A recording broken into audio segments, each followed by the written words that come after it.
Dans l'épisode d'aujourd'hui, Finn répète qu'elle doit dire à Steffi que Hope l'embrassait.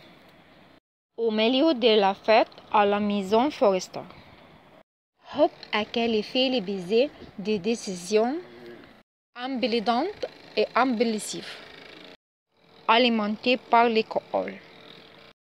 Aujourd'hui, Hope continue de s'excuser, mais Finn l'interrompt. Dans le bureau de Finn, Hope dit qu'elle sait qu'elle a fait une erreur et qu'elle se sent mal. Finn dit qu'il est marié et heureux.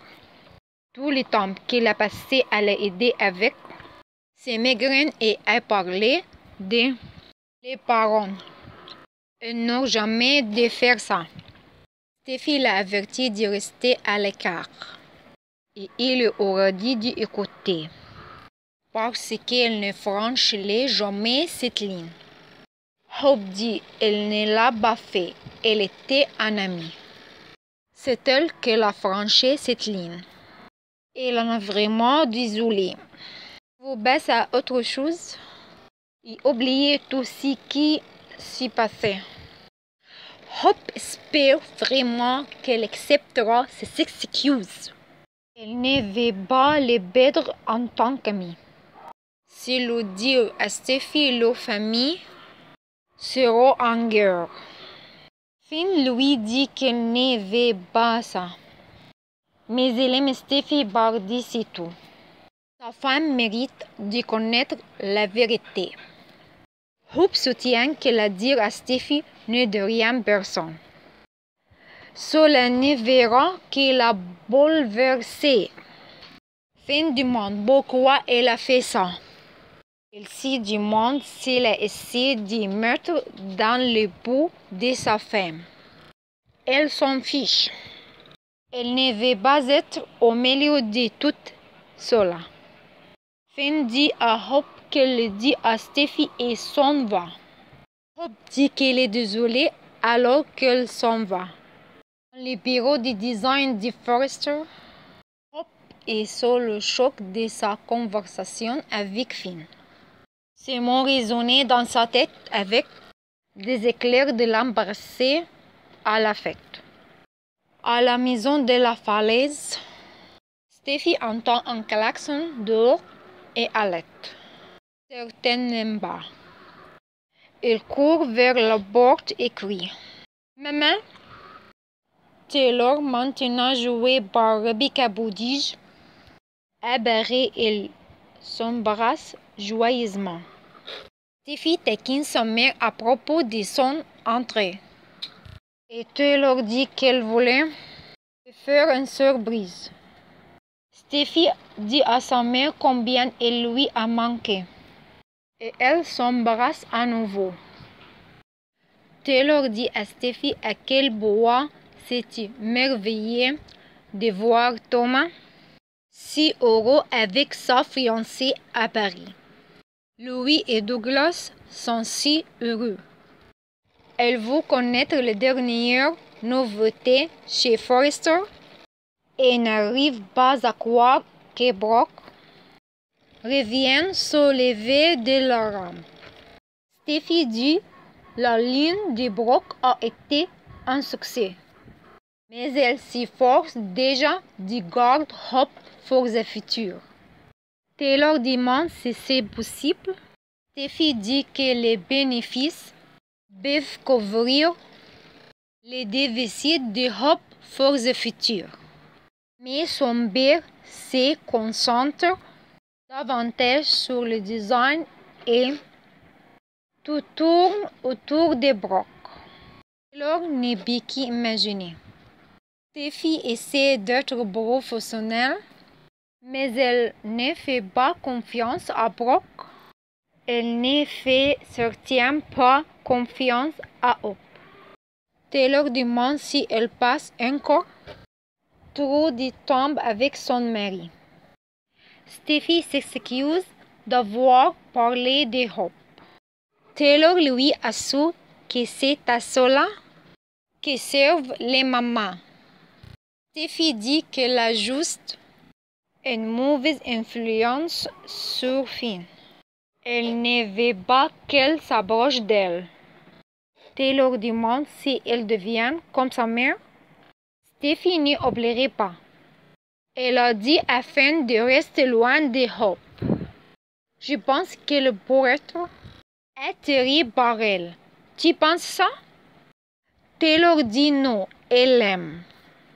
Steffi est reconnaissante d'être là. J'ai besoin de toi. Taylor dit à Steffi qu'il fait un gars formidable et qu'elle n'y a pas de quoi s'inquiéter. Il dit qu'il y a quelque chose dont il faut s'inquiéter et c'est Hope. Taylor que sa mère soit là et qu'elle la soutienne. Taylor le soutient quoi qu'il arrive. S'embrasse tandis que Steffi taquine qu'elle va prendre son passeport et ne jamais le rendre. Taylor se rafraîchit et Finn entre. Steffi est surprise de le voir.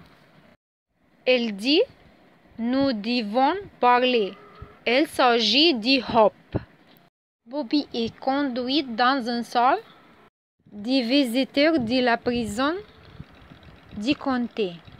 Ses yeux se remplissent de larmes quand Lee s'il retourne et la salue.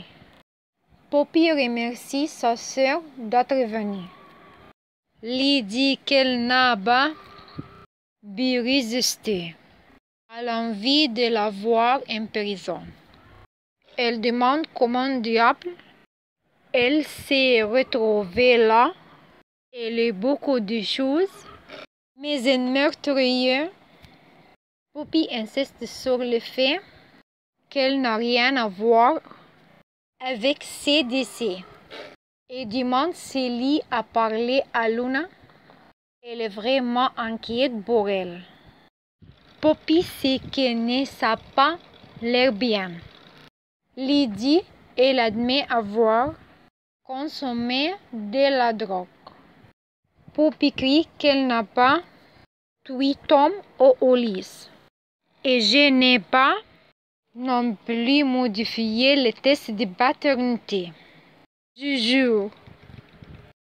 Lee lui dit qu'elle croit en elle. Poppy pleure de soulagement. Lee lui assure que Luna ira bien. Poppy est vraiment heureuse d'avoir Bill. Je sais qu'elle prend soin de notre fille. Chez Bill, Luna demande ce qui dit le test de paternité. Es-tu mon père? Bill lui dit que c'est ton seul bond. Luna dit tu n'es pas mon père?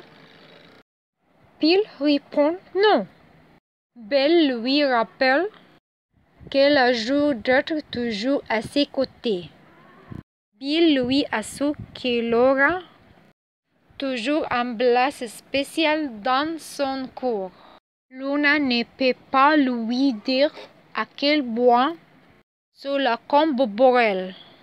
Et ma mère, Bill, ne le sait pas. Qu'en penses-tu? Les preuves contre elles sont aussi convaincantes. Et maintenant, nous savons que le test de paternité original a été falsifié.